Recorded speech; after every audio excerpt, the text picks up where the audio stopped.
Hey everyone, John here from 4 Brewers, and I'm back with another beer from my cellar. And in this case, I'm back with 2 beers. So what we're doing today, we're doing a couple beers from the Bruery.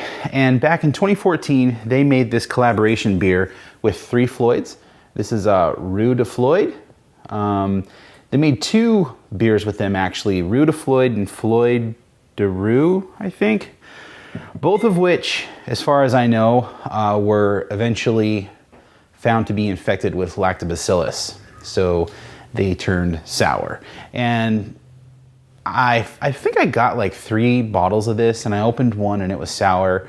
I opened one and it was not sour, and I think this might be my last one.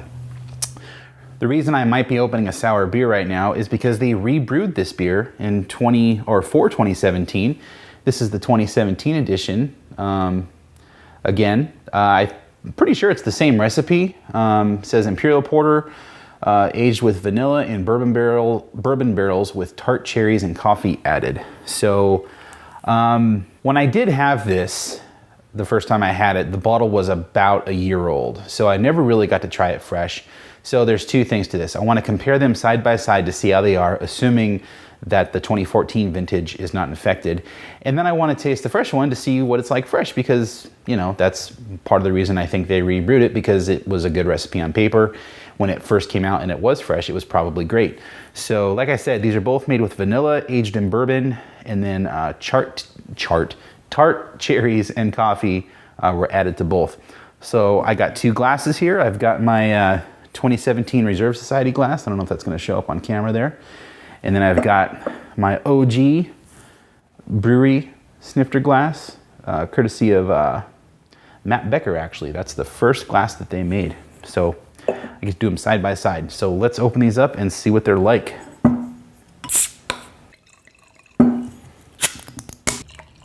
Okay, so in the vintage Bruery glass, we've got the vintage of Rue D'Floyd. Looks pretty oily in there. The head, really dark mocha head, but it looks like it's immediately going away. This is the new vintage of Rue D'Floyd in the 2017 Reserve Society glass. Head's sticking around a little bit longer. It wasn't as fizzy or poppy, the head. This one kind of built up pretty quickly and then fizzled away. This one's hanging out for a little bit longer. So let's try the 2014 vintage first, see what it smells like. Okay, so luckily this does not smell infected. This, it's got a nice kind of chocolate covered cherry edge to it.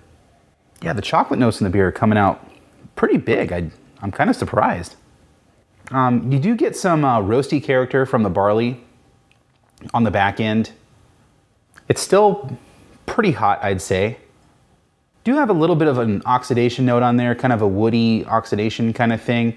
It's not big, it's just kind of there in the background. Smells fine.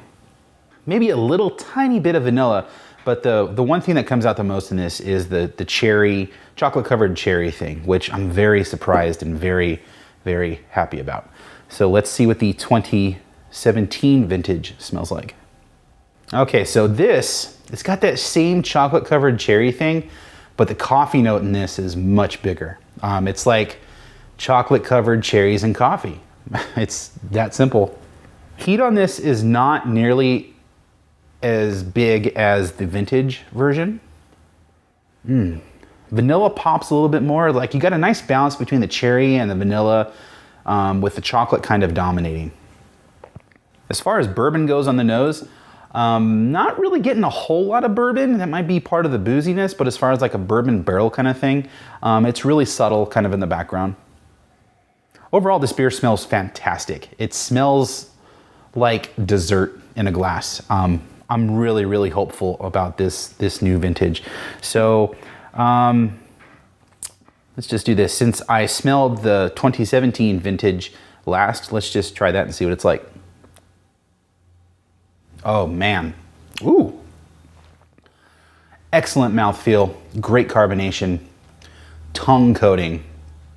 Right up front you get chocolate covered cherries. It's kind of fantastic. A little bit of heat on there. Oh man. I wouldn't say it's a tart edge. No, it's not tart.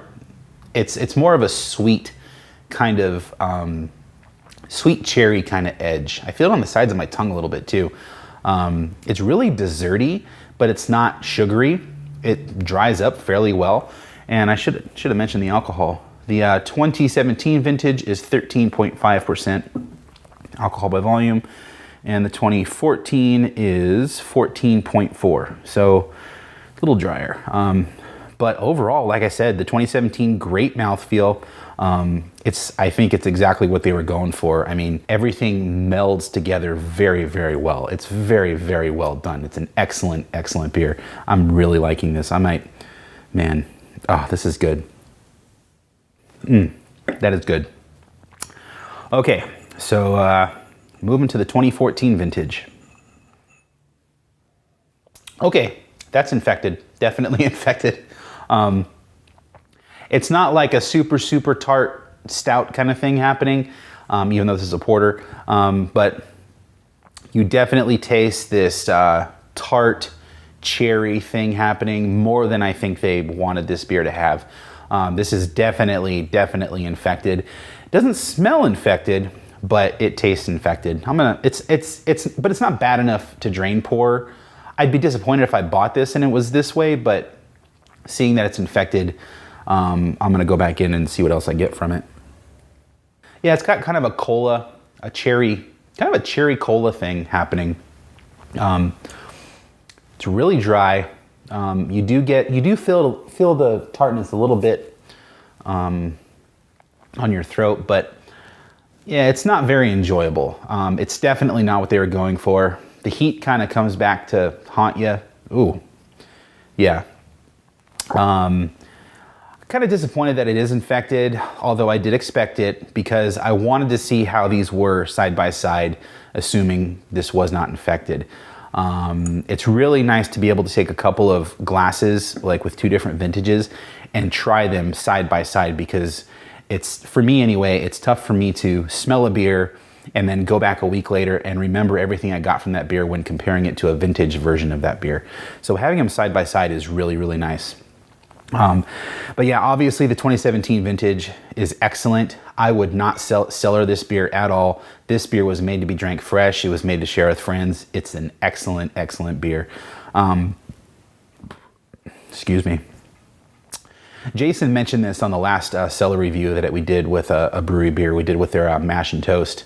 And I agree with him. I'm really happy to see that the brewery is kind of dialing in all of their weird kind of gimmicky beers as far as making them really good. It's not just, let's put a bunch of ingredients in a bottle and see what happens. Not that they were doing that before, but it just seems like it's more tailored now. I'm really happy I renewed my membership this year to the Reserve Society because it seems like so far we're off to a really good start.